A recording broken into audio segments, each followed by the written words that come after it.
Hello दोस्तों, स्वागत है आपका हमारे यूट्यूब चैनल उत्तराखंड ज्ञान विद जीवन में। उत्तराखंड सामान्य अध्ययन सीरीज जो कि हम बीएस नेगी जी की पुस्तक से कंप्लीट कर रहे हैं। आज उसका हम देखेंगे चैप्टर नंबर 20 जो कि है हमारा रुद्रप्रयाग जिला। इससे पहले के सभी वीडियोस के लिंक डिस्क्रिप्शन में दिए हुए हैं, उनको ज़रूर चेक करें। सारे महत्वपूर्ण लिंक आपको डिस्क्रिप्शन में मिल जाएंगे। इसी के साथ हमारी जो हिंदी की सीरीज वन लाइनर सीरीज, इसके अलावा जो भी कंप्लीट सीरीज हो चुकी हैं उन सभी के लिंक डिस्क्रिप्शन में दिए हुए हैं, उनको चेक ज़रूर करें। हमारा Telegram channel, WhatsApp channel, Facebook पे सारे लिंक दिए गए हैं, तो उनको फॉलो ज़रूर करें आप लोग। आगामी सभी परीक्षाओं के लिए सामान्य हिंदी के कंप्लीट नोट्स हमारे अवेलेबल हैं। अगर आप इन नोट्स को प्राप्त करना चाहते हैं तो हमारे नंबर 7895127508 पर संपर्क कर सकते हैं। इसी के साथ इनकी जानकारी मैं आपको पहले से बहुत बार दे चुका हूँ। उत्तराखंड का इतिहास, उत्तराखंड संपूर्ण जिला सीरीज, उत्तराखंड परीक्षावाणी, इन सभी के कंप्लीट डिटेल नोट्स आपको प्राप्त करने हैं तो इस नंबर पर संपर्क करेंगे। इनके वीडियो ऑलरेडी हमारे यूट्यूब में पड़े हुए हैं, आप देख सकते हैं। ये बीएस नेगी जी का 3rd एडिशन वाली पुस्तक है। इसका हम देखने वाले हैं आज 20वां चैप्टर जो कि रुद्रप्रयाग जिला है। उसके बाद पौड़ी गढ़वाल देखेंगे। तो बुक समाप्ति की ओर हम अग्रसर हैं पूरी तरीके से। टोटल 47 चैप्टर हैं इसमें, जिसमें 47 चैप्टर आपने खुद पढ़ना है। 46 चैप्टर तक मैं पूरा कंप्लीट कराऊंगा। आज हम 20वां चैप्टर देखेंगे। तो विदाउट वेस्टिंग टाइम स्टार्ट करते हैं आज का लेक्चर। तो रुद्रप्रयाग का पहला पॉइंट है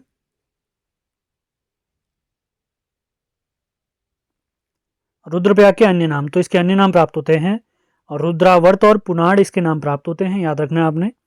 स्थापना के बारे में आप लोग जानते ही हैं। इसकी स्थापना हुई है 16 सितंबर 1997 को। 1997 में हमारे उत्तराखंड के 3 जिले बने थे, जिसमें रुद्रप्रयाग, चंपावत और बागेश्वर थे। रुद्रप्रयाग में विधानसभा की 2 सीटें हैं, जिसमें कोई भी सीट आरक्षित नहीं है। रुद्रप्रयाग तहसील बनी है 1989 में, महत्वपूर्ण हो सकता है। रुद्रप्रयाग का निर्माण 3 जिलों से अलग करके किया गया है। वे जिले हैं टिहरी, पौड़ी और चमोली। तो किन 3 जिलों से अलग करके रुद्रप्रयाग का निर्माण हुआ है, अगर पूछेंगे तो आपने ध्यान रखना है। इसी के साथ अगला पॉइंट है, रुद्रप्रयाग की सीमा 4 जिलों से लगती है। 3 तो वे ही जिले हो गए जिनसे अलग हुआ है, चौथा है हमारा उत्तरकाशी। तो किन 4 जिलों से इसकी सीमा लगती है? टिहरी, पौड़ी और चमोली। एक और फैक्ट आपको क्लियर कर देते हैं। उत्तराखंड में 4 जिले ऐसे हैं जो आंतरिक हैं।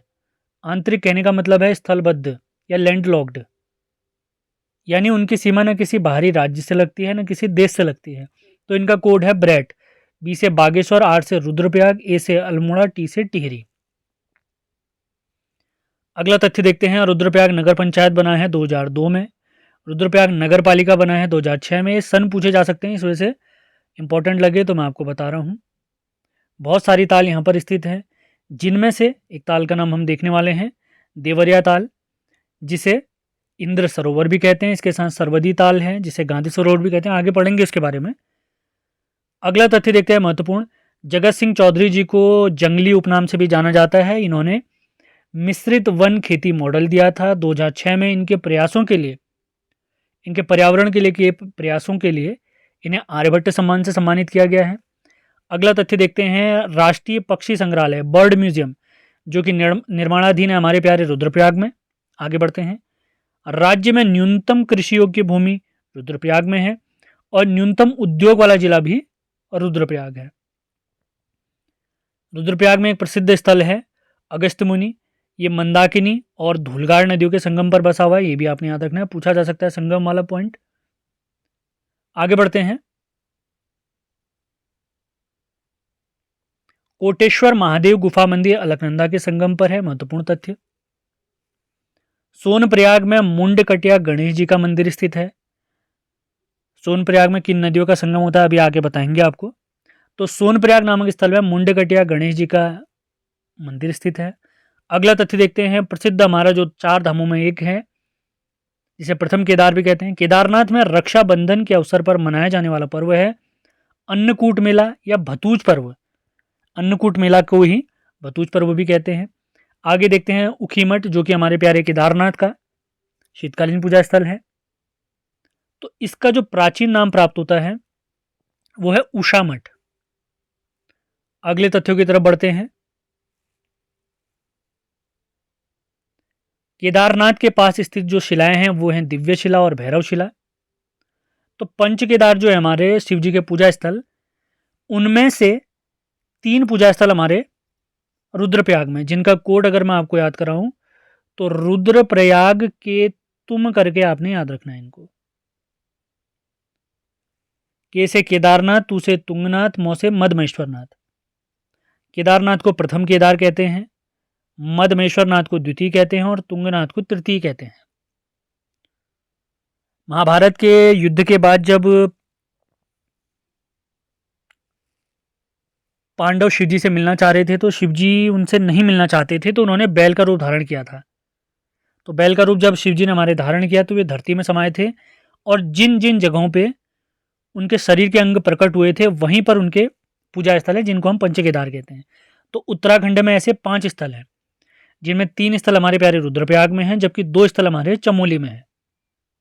तो रुद्रप्रयाग में जो 3 केदार है उनको याद करने का कोड मैंने आपको बताया, रुद्रप्रयाग के तुम। और 2 जो चमोली में आते हैं उनका कोड है चमोली रुक, रु से रुद्रनाथ, कौ से कल्पेश्वरनाथ।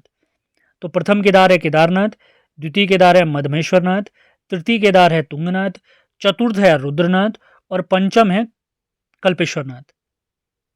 केदारनाथ में पृष्ठ या पीठ वाले भाग की पूजा होती है, मदमेश्वरनाथ में नाभि की पूजा होती है, तुंगनाथ में भुजाओं की पूजा होती है, रुद्रनाथ में रौद्र रूप या मुख की पूजा होती है, और 5वां आता है कल्पेश्वरनाथ, वहां पर केशों की पूजा होती है। तुंगनाथ हमारे प्यारे उत्तराखंड में स्थित सर्वाधिक ऊंचाई पर स्थित मंदिरों में एक है, ये नंबर 1 पे है, जो समुद्र तल से 3680 मीटर की ऊंचाई पर स्थित है। ये पॉइंट क्लियर करते हुए चलना है आपने। अब केदारनाथ का शीतकालीन पूजा स्थल है ऊखीमठ, मदमेश्वरनाथ का शीतकालीन पूजा स्थल है ऊखीमठ, तुंगनाथ का आपने बताना है, रुद्रनाथ का शीतकालीन पूजा स्थल है गोपेश्वर, जबकि पंच केदारों में केवल 5वां केदार कल्पेश्वरनाथ ही वर्ष भर खुला रहता है। तुंगनाथ का शीतकालीन पूजा स्थल आपने कमेंट बॉक्स में बताना है, ये आप लोग के लिए होमवर्क है। तो उम्मीद है सारे पॉइंट आपके क्लियर हुएंगे। आगे बढ़ते हैं। चौराबाड़ी ताल के अन्य नाम प्राप्त होते हैं सरवदी या गांधी सरोवर, इसी से हमारी प्यारी मंदाकिनी नदी निकलती है।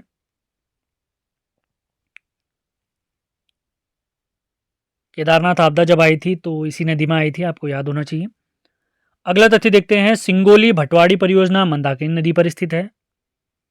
अगला तथ्य देखते हैं, काफी महत्वपूर्ण हो सकता है। हरिदत्त भट्ट शैलेश जी के जन्म दिवस को, जो कि 19 सितंबर को होता है, इसे हम उत्तराखंड साहित्य दिवस के रूप में मनाते हैं। उत्तराखंड साहित्य दिवस के रूप में मनाते हैं। आगे बढ़ते हैं। केदारनाथ के पास कुछ प्रसिद्ध कुंड हैं, उनके नाम हैं उदक कुंड और रेतस कुंड, हंस कुंड, रुधिर कुंड, शिव कुंड और अमृत कुंड। ये इतने इंपॉर्टेंट हैं, क्वेश्चन में पूछा जा सकता है निम्न में से कौन सा कुंड केदारनाथ के पास है या कौन सा नहीं है। तो ये सारे कुंड आपने याद रखने हैं। अगला तथ्य देखते हैं, तुंगनाथ हमारा चंद्रशिला पर्वत पर स्थित है।